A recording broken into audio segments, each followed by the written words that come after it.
La Bible dit que la résurrection de Jésus a réellement eu lieu sur le plan physique. Elle ne parle pas d'une résurrection spirituelle ou de l'idée selon laquelle Jésus vit encore parmi nous aujourd'hui, bien qu'il ait été tué.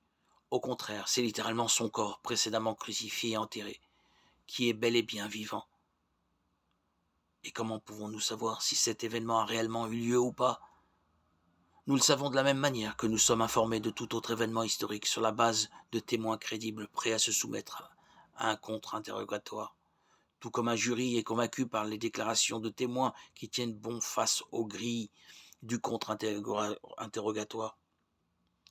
Le Nouveau Testament nous livre un grand nombre de récits convaincants établis par des témoins oculaires de la résurrection de Jésus.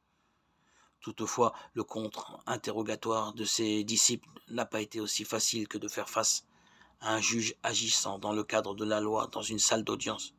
Ce contre-interrogatoire a été très simple. Cessez de parler de la résurrection, sinon vos biens seront confisqués, vous serez battus, emprisonnés, puis torturés à mort. Et c'est exactement ce qui s'est passé.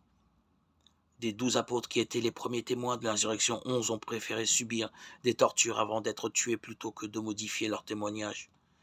Le 12e, Jean, a survécu à un bain d'huile bouillante et a vécu en exil sur une île déserte jusqu'à sa mort naturelle. Réfléchissez bien à l'impact de ces faits.